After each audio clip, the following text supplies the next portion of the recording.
Hi, I'm Kathy. Let's go into the kitchen and make some nice crispy gluten-free garlic breadsticks. We'll start with potato starch, some coconut flour, garlic powder, xanthan gum, spoon of sea salt, baking powder, and baking soda. Let's whisk this mixture all together so that it's evenly blended and set it aside. We'll mix our egg whites in a stand mixer if you have one, but if you don't, you can still make your breadsticks. We want these to reach the stiff peak stage. First, the egg whites will become white and foamy, and then they'll thicken up. And when it starts to thicken up, it's time to stop and check because you don't want to overbeat. So let's see if we have stiff peaks yet. Oh yes, there we go. The stiff peak stage is when your egg white will stand up in a stiff peak without the top drooping over. Now I'm going to transfer my egg whites to another bowl just because I only have one bowl for my stand mixer and I want to use it again. This time we'll beat up lard, or you can use butter if you're okay with dairy. Either one works fine. I've tested with both. Blend till it's smooth and creamy, and then we'll slip in 3 egg yolks and continue blending until it becomes light and fluffy. Once that happens, we're going to add some of that dry flour mixture that we made at the beginning. I find that it mixes in better if we do it in 2 stages. So let's put some in here and beat it right up. When that's all incorporated, we'll just stop and pour in the rest.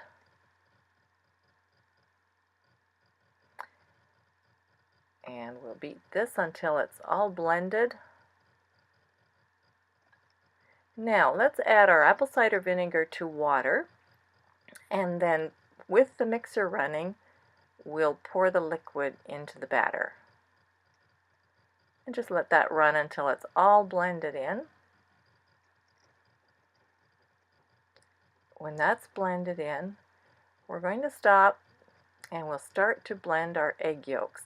Just about 1/3 of the egg yolks at this point, and we'll mix them at slow speed.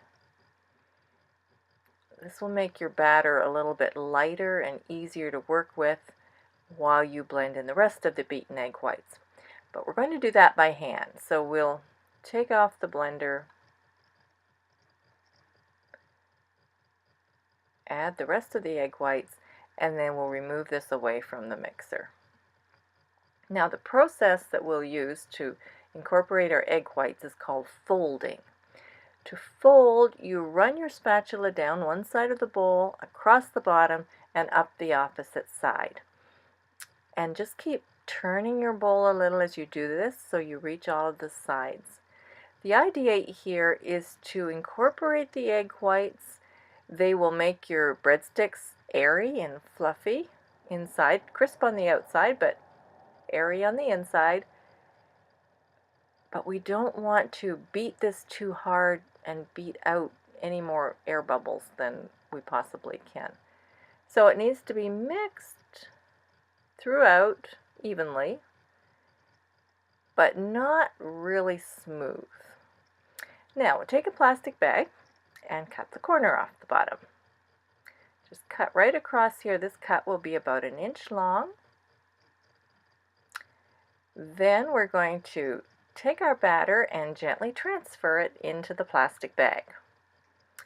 Lifting it in carefully by scoops, again being careful to not crush out the air. Once you've got enough in your bag that you feel it'll stand up a little on its own, you can just go ahead and pour the rest in. I find that my batter will all fit into this plastic bag. Now if your bag has a zip top, you can close it up at this point, and then none of your batter will be coming out the top of the bag. Now we'll take this bag and we'll gently squeeze the batter out and pipe our breadsticks. This is how you get your long thin breadsticks. Just go across the pan. Leave a little space between each one, but you don't need a lot. This will fill up 2 pans. So you get lots of breadsticks. Now, just before we pop these into the oven, we're going to sprinkle on some everything seasoning. And you can find my recipe for gluten-free everything seasoning at kathysglutenfree.com. Then we'll pop these into the oven and they'll come out as nice, crisp, golden breadsticks.